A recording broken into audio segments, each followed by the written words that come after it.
di okay na ya invite eri magugwa na Iyore iye ma invite yen say before radio te yen de ogbe lo eri ma bon yi tana we yen ma gbe yen ma ti ewe we me megbu we Iyore they call you wa ugaga kan Iyore ya ma se yan ni bun with social media no Iyore me ke dan ko ma we gbe re o ma ni ko e ma we gbe o ga gun awa na ge o gaga me ko no we gbe ogwa agie we bono munda ta lo gbe ko se em no we oruwe ko ge ba mi ni na gba do me ni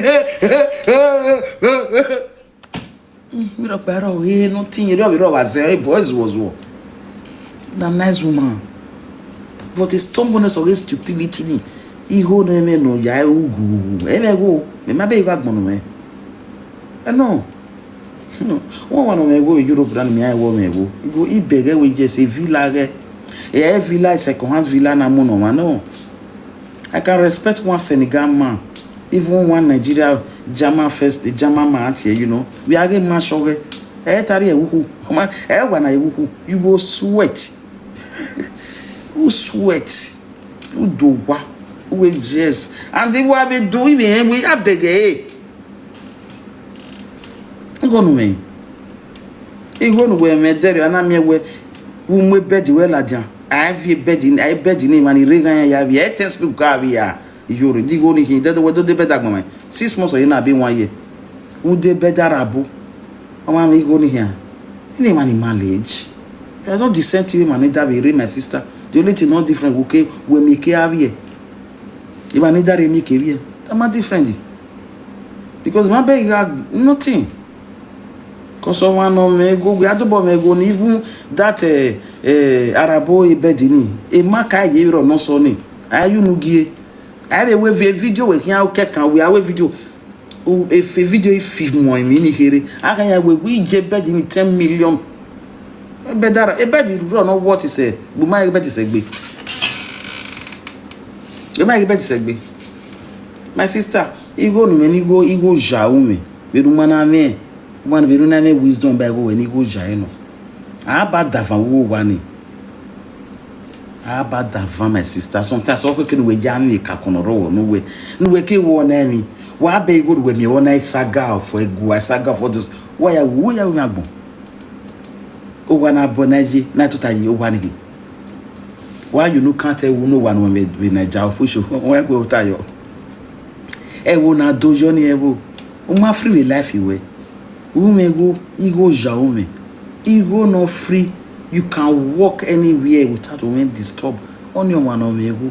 Una any rest of mind. On your one no fee. Oh, umego me rest of my fee, my sister. Umego me rest of mind. Uye say. Pana ki go jai. Ani, ume nothing. Mami mani wa me rest of mind. Ede awagbo wa ade bread oza bread. Ni wo ni akin €1. All the tone, all the find that big. On my rest of mind is away, my lovely sister. One thing was my when you were to cure on one agony, it depressed. It depressed mamma no go, you know about my it depressed mamma no mamma no me go. Ego ni Iyore me na yak balegbo, irisla. Ya me go as well social media na. One of me go, I can level ni you. Cause man on feed the social media feed on do as well. Yeah.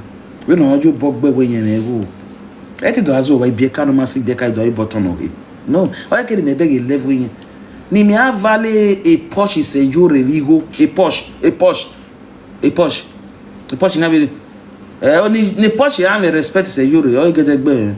No ya me vana we I will not choose okpa. Ni me avale a Porsche is a Iyore. A swag in everything. Only a win, we are begging big bay. Iyore the way me by. We're doing everything. Or seek again. Just so. On what yama. But I wait up perfect. Hello. You know, when you see the girl, you see happiness. Say what there? By happiness. Anywhere you go.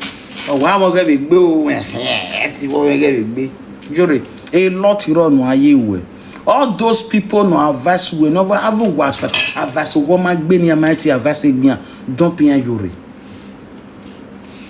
Have useless people we view trying to gbeni ni ma you bawa ni ma take better no rian don't pay yan misuse life we Iyore.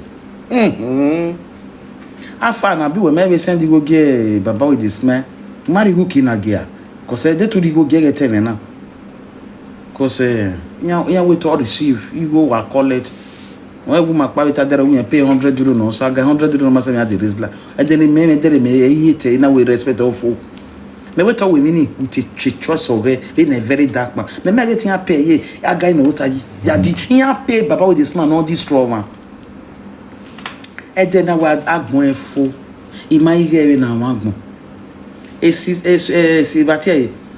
Joy the topic are 100 euro yen ne na ke we traitor ve sister Joy we toge we le sister Joy gbina o we 100 euro yen pay baba with the smile o we dey wa baba with the smile o na dey ba ma ve ne sister Joy pay na we ya gbe o se na ina mo gbe Joy mo gbe baba with the smile we 100 euro to ori eni na gbe bagwa ke we traitor make the trouble traitor when we can story ene a page me woman a video no get the flow then the maga tell me we start we now to use all make example 100 euro or any baba with this man no ya saga o man saga if I don't make mistake baba na Frank na collect 100 euro ama sunega no ke de gbe bo ye de wo wi ni de gbe e wan ye pay na do de ba ni agbo man no mi ewo akwa ru wa wan gbon ni traitor wa we mi ya family traitor igbe like you are never wa e mafia ave man igbo man wa o me ni atiyan o exist they work for you inwina no ina me when I will take this $1 million condemn this person for me woman choice more pay no he pay because you can rob a mafia you can never live to enjoy the money he pay no you can wina when you anything I'm not paying no do ask question they me know no it pay for you when you go and ask question water the aya agbon me e page why you say to we no I no fit do am e am on we but anyway do me go ne we ma get risk we a life where matter to bo o wa ni mi ati agbe ni me gbe me do mu da we because a traitor working o na me mafia go to another mafia ni na sinya because when that one come for revenge the your family for on say me ajobo ave he mention clear all your family from A to Z because when those people come for revenge okay I'm here but you cannot be mafia you cannot live to enjoy the money traitor like a Frank beware of that boy even our hang me okay Frank will beware na do me we no e god die because on a marriage or send why be system because on that fun go gi on na ya we marriage man run na why we need marriage by run na but oga da we already position that fun we ni yen mi no ga ota di o no ya bie na o we be ko omo no to support no ha bie e Frank yi we be ko ige na ja gboma ye ti fi ge kun na te ka gbe ni e ko ye na kuko because of me pura yege e mo le go mo gbe uri sai motor I have a ba no di motor o kan be la dia ba do to wa no di motor ate wa ri sai no me no ma o kan be la dia ba do to wa no di motor ikpe ave gun pe mo la le sagen we agbon webu when me am talking we no la le sagen we ke mi saga isagi bi ave we mi sage ya isage sage we ka me all those guys now we be presenter here do ya blend oh we yan pa yan blend but we me day a corner if you ke ya fe ni ma oni aso ni on topic na wo pa aso ni we me ya even the story on that ladana e your to stop we me what I work with e get on alu here maybe ore work man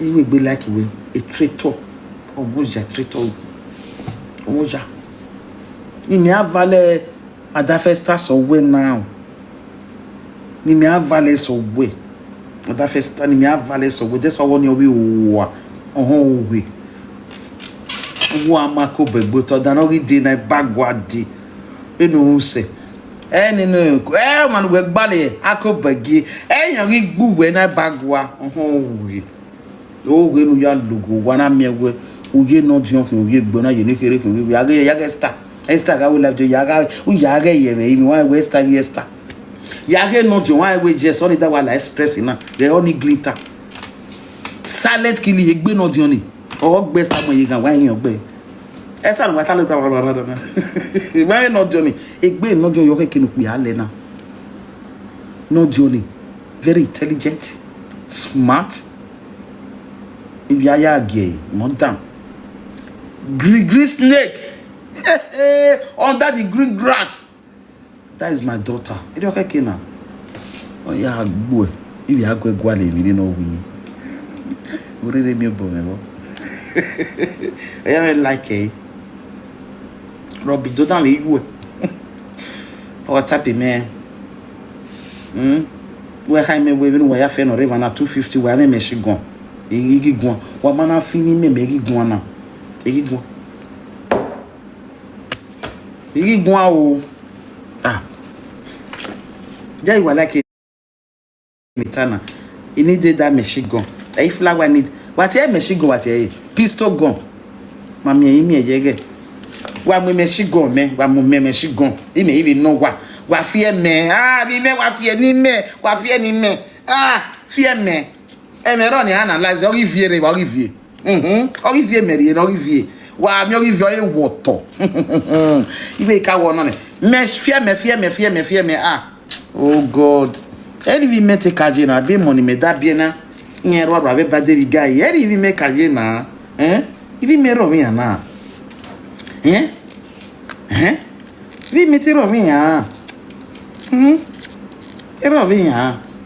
Wa ri chaja muja ko wa muja. Ya mutia. Me bi a istagba logo me. Ya mutia. Ai da ifie mu gbo na ya. Iyore na me gbo. Iya we check up with it. So it total. Ya analyze it. Iri eva ene. Mi ya ogba. Egbo go igo go omo go. Odo go me. Egbo reba. Egbo me gba cannabis no ro cannabis.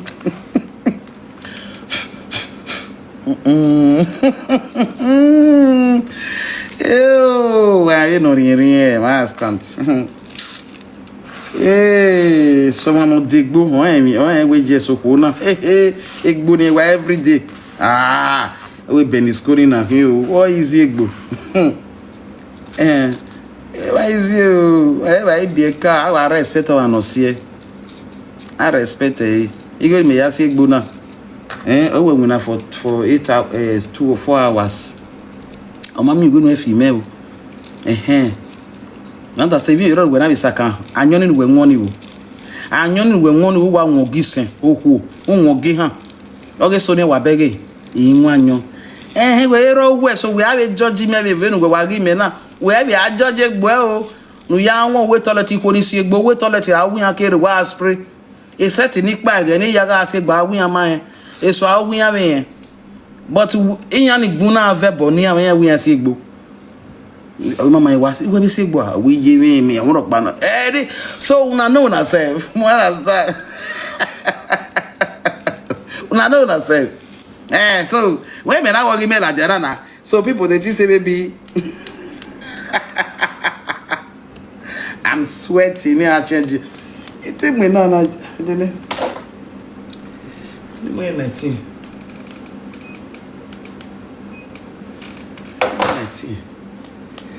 Woo!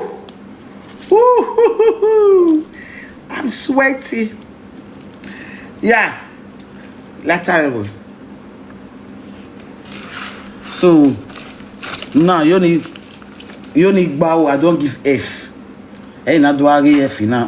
Yeah, you got finish your nana. So in my, cause this thing is strong, eh? It's strong, well.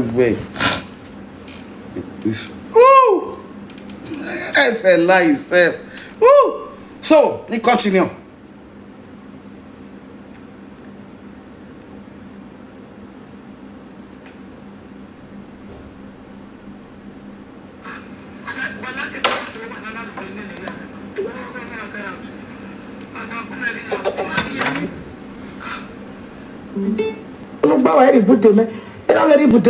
If they disrespect her, don't let that rubbish.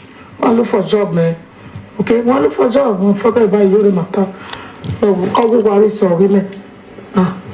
Wala ke pala so wala lo lele ya. Ah, we na kara. Ba ku me relax. Ima vie. I'm going to spiritual job. I do my spiritual job. I say, okay, let me relax. You have me now. About swimming about that, you get you why are you now? Why you now? Wow, you want me go? I want me control one. Now we're going to control. You have a few little one. You know, and I will go with you. Why? Yeah. Yàmẹ́ ẹ̀wẹ̀ tí mi wá kàn dán ẹ̀ náà kàn dán wáyé fẹ́fẹ́ ìjà sínú wa ẹ̀rọ mi rẹ̀ pa ó ẹ̀rọ àdọ̀fẹ́ ẹ̀kún nínú wa. Ẹ̀ wá gẹ̀yẹ́ máa ní content dem must call Iyore ni wà making am a view. I do what Frankie. So everybody don't know my character. You hear that, Frank? My character. Yeah. Ẹ̀rọ wa wo ní díẹ̀ mẹ́wẹ́ gbọ́ yìí. What? Ẹ̀rọ wa gbé yẹn ọmọ. Ẹ̀rọ wa gbé yẹn ọmọ. Ìgbà zanzan lè ní díẹ̀ yẹn ọmọ. Àwọn sàlẹ̀ bá jẹ́ yàn. Àwọn sàjọ yà lè fún ẹ̀yà lò. Bàbá àwọn ìṣòro rẹ̀ ìlú wa. Àwọn ìṣòro wí àwọn wa. Wọn yóò sága yàrá ìrà yẹ tó yẹ. Ó yà wí kàn dáná ìsága yàrá ìṣòro ìrìn lọ. Bàbá ilé ló rà kó ẹ̀rẹ̀ bá náà. Ìsága wà ní ìrà Frank.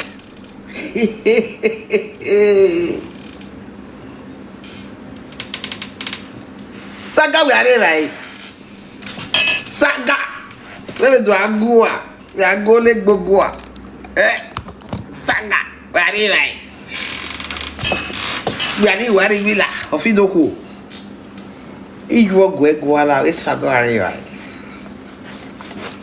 Saga are right.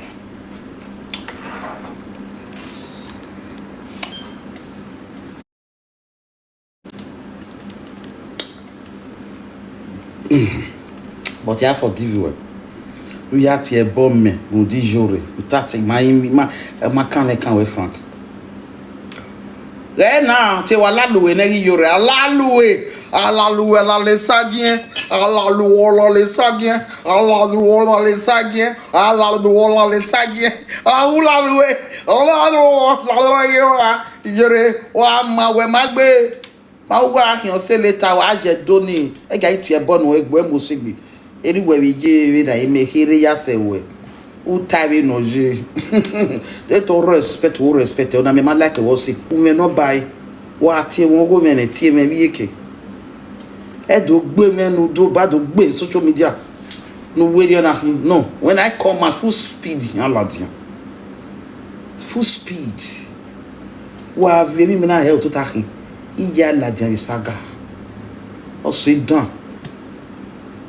dan we na wan o igbera titi atiti what ye emi Iyore no mata emi Iyore agani an e baba na na be gbera year 2 years then you know agani Iyore ya eki ame bi godin no ya la dian emi o saga na brafa we be sunu na e won ta no ma o my condemn e ma me de be na ya je Nigeria ni na ipa at least iyan ri dion or diyan I don't know but ma wa take be party mama you understand we me wa happy woman no mo segbe nonsense ona ibi edu na o mo segbe why go to love her egbera atiti ma condemn Iyore ma one day A stubborn fine. At a stubborn when they go na and bu one do like a but tomorrow do wa we iwa for my own.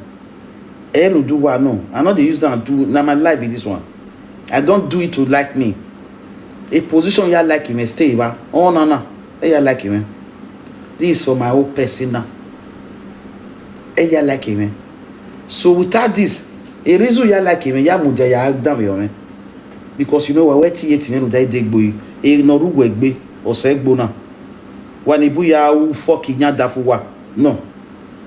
You understand? Ya fucking ya do. He ready ni a smoker. I respect my husband. They bono. He might wake a blab, but then ya like man. A blab might toast him and day. Mama Africa can be piscara. Yeah, oh. And I dream it ya fucking now. He different. He different.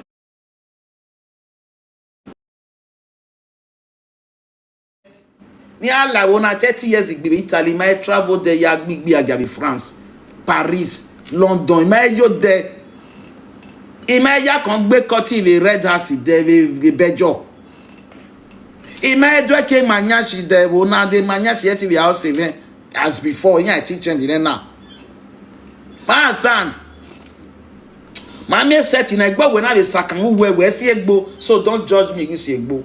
Hello, don't judge me. My we get like una there. One igi me na not condemning na. One only go one 2 week no it gets no ruwa bo. One gets to wamu like una. But we see egbo. So you get your for us. One more go we. Don't judge me with this. This is my life. This is my happiness. Hello.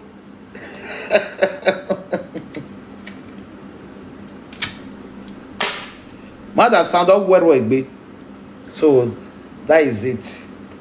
You know, Iyore be.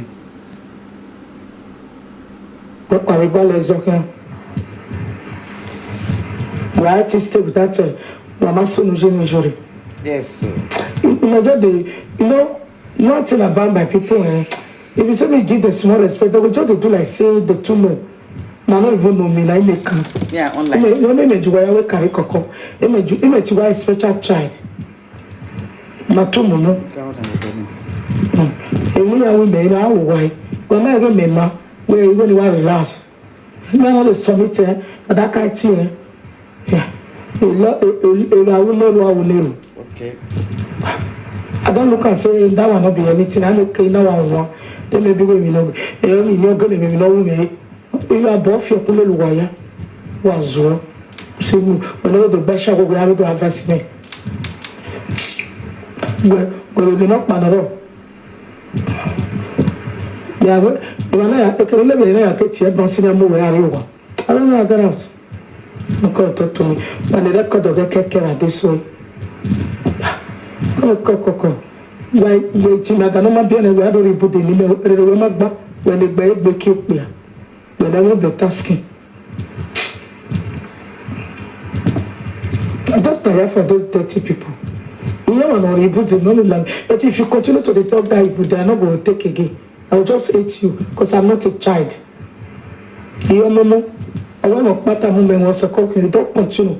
If you continue, I will disrespect you. What's any other woman I value one? I will say continue. I be small picking.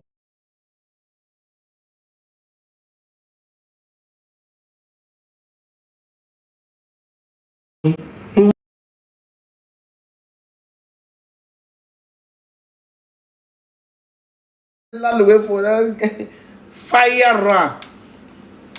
Next time I meet with Vagahon, Temata, or see when it do value we more, or love we more. What you love we in case you have a diety, what have you the end, what we come my way in your own. No friend, not like a boss, pretend support, pretend who love Iyore. Get notice there. The beginning when I played the audio, now work with me now. Now we are on one book. It may go finish Iyore. I do have Iyore now. Okay. And then I go see my go. And where time I would down now. You can call every time we go. What have we not be Iyore? What am I can't no bag?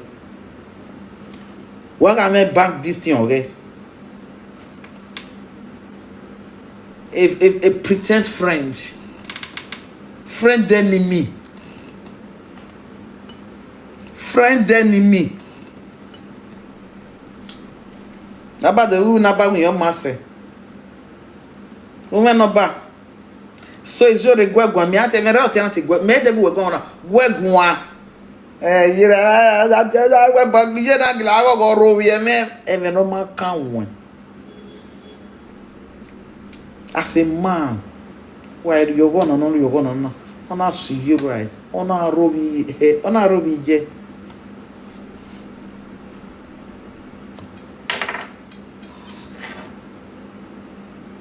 Me can't tell me where no. And I want one like command. It will be soon.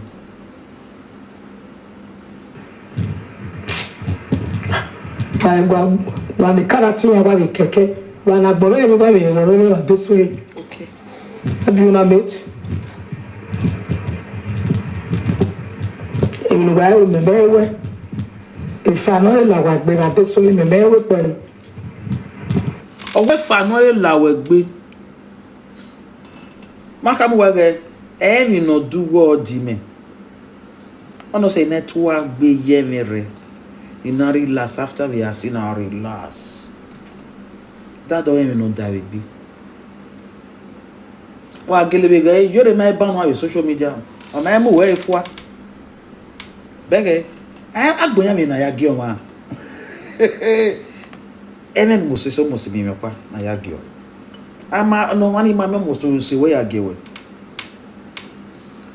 And do I get 1/10 na hina ya. 1/10 Iyore mu ni wa. Nyo pa gere bi fani lajan. Owi yan gbo won ifana la igbo si ki alaje. Iyore ya ge na ya. And the fani ma gere la Iyore gbe.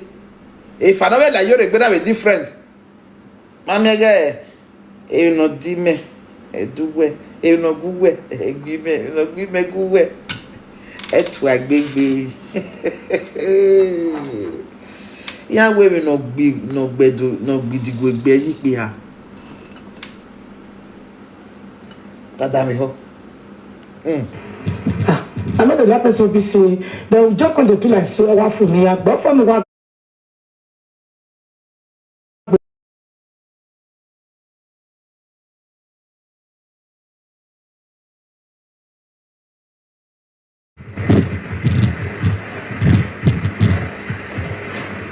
abata matawoga wa isoga badawe na mewe wa mase abi pitenda hypocrite ipo kre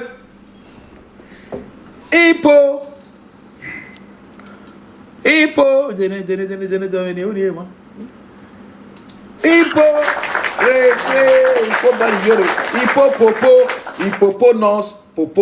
popo nos po kre fish pi popo nita popo gehen popo nos popo kre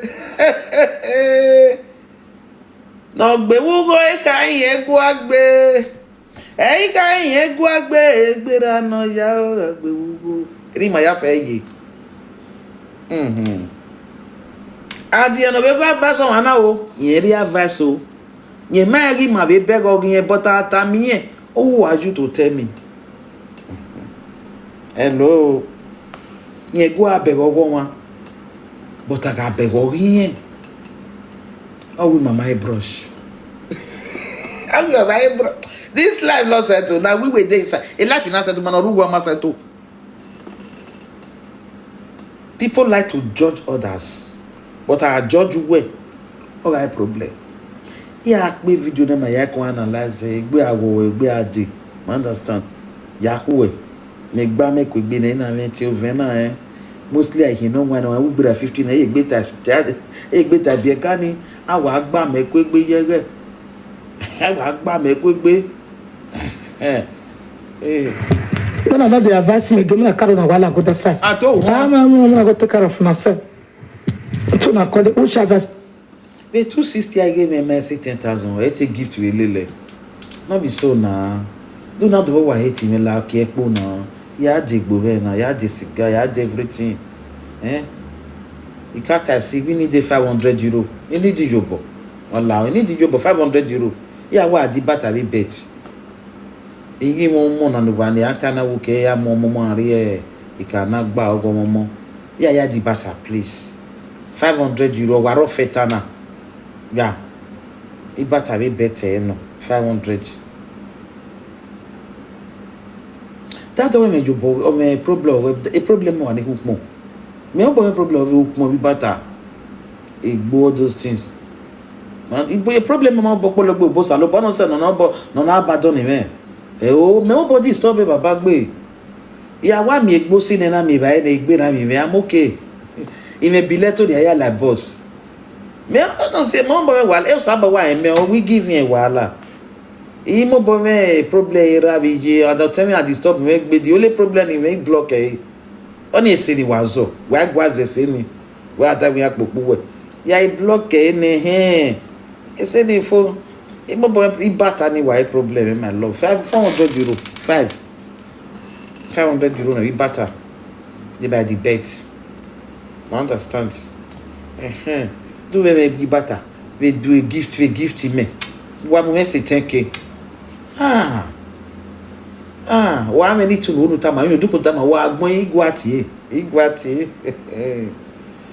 the neka go no na e be gift na ke okay na ya help igwati oni wo na ya help igwati oni do not wa help me agwati oni wo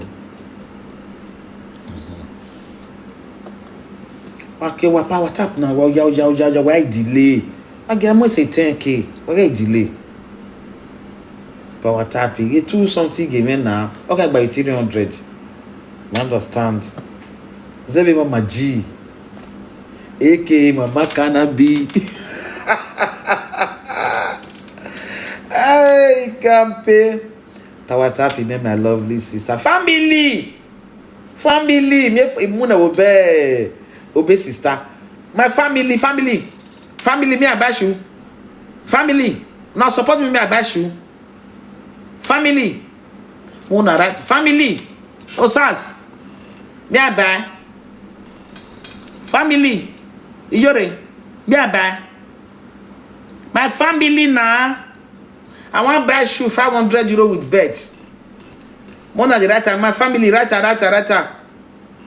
how much me I buy how much you want to donate family oh I know you give more na be to give me 1 year because una one more na get na already donate I mean I go thief pikin me I give me oh I don't you don't tell me I don't dey see this thing again I don't dey see this again I be me I go hospital go rent one with pikin that they donate well with pikin how I do one now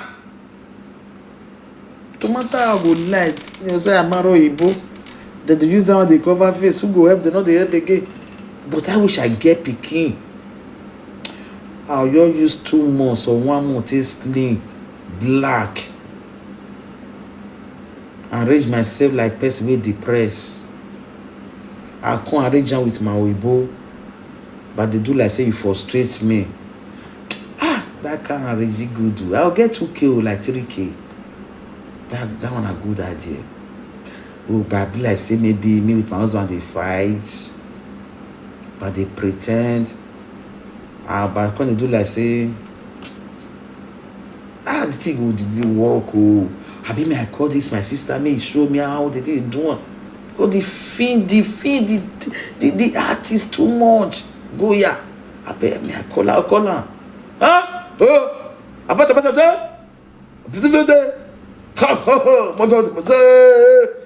that get try and then the 1,100 come out I'll pretend me I die I'll die like very dark man that one go reach 10k I die after 3 days I'll wake up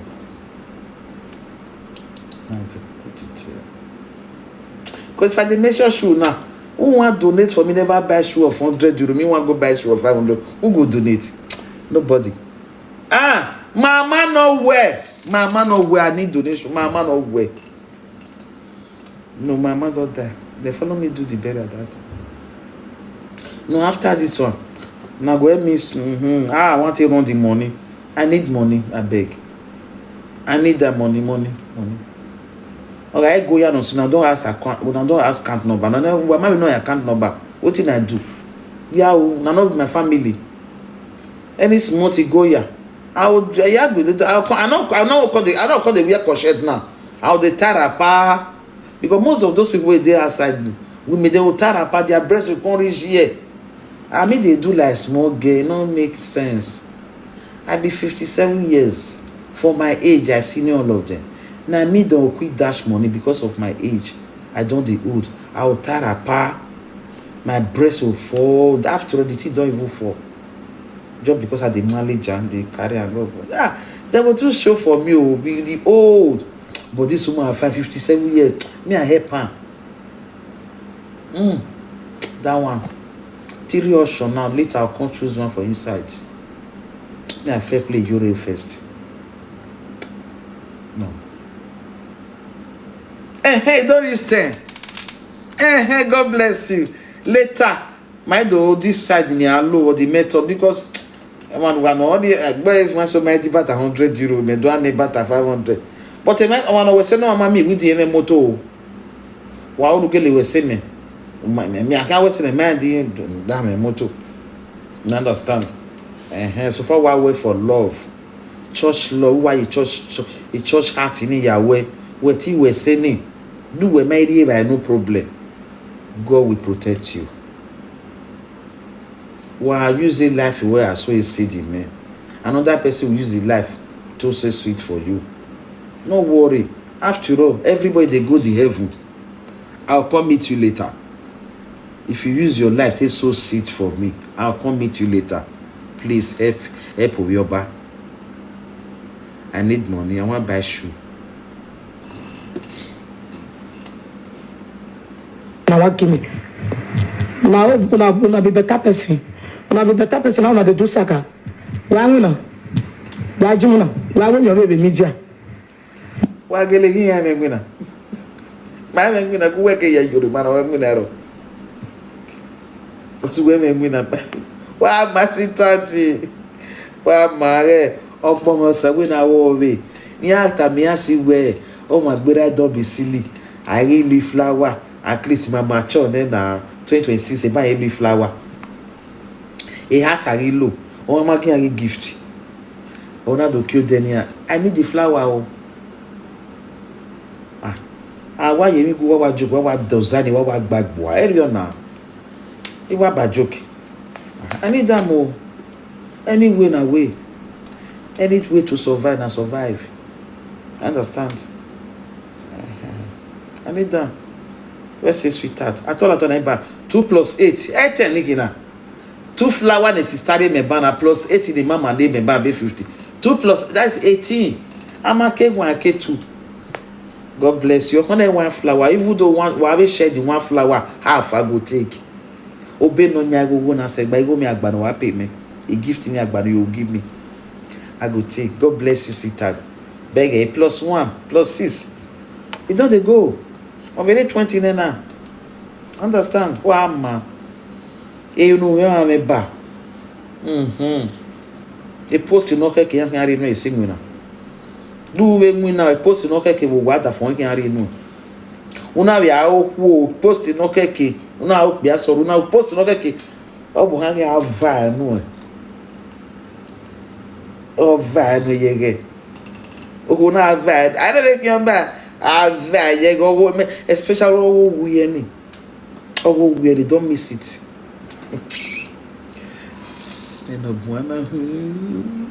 Oh we don't miss it.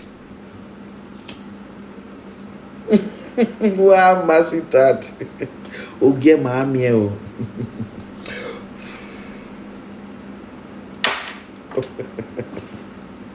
Sustain for saka mata.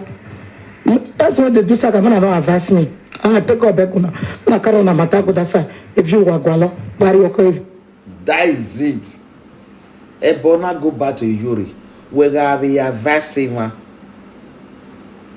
Because we for advice. Because I don't know about we advise me advice we. Because Ebona no waiting now, my okay, or why we people we back to you because we advise. We think go your way. we no ya go egun o ma make sense okay wa mi anu advice ya na eri ma ya na baba e baba o ye vie ma kegbe our second god o ye vie ma kegbe be go ari no ye advice wo bi yan wa na eri advice e wa ze ni kina on ye wa gbona that amount the living ni kina when Jesus Christ he be strong he say ma ro no be advice e o to tanya mi wa igba o ta yan ri bai e ba na shawo na re ke na iwa na o ta they discuss about life ashawo na ware wa kwa shawo na e ko nwa so wa understand I mean my man one we area advice mo ege ohun oba ohun ewo zebe ni an we anti we you are not telling yourself with that name ma polo gbe na abe dede life ani did not deal well in adigwe to on the advice o to and we ni yan ma deal well then we do change man before man take care before na the name of we na we respect lady baby aso ni wa be na elizi no abi lizike iti I say go na mo se be runa god o mo se yo bi o ije God bless you sweetheart obo no elegbe no eno wa agwa an ebubu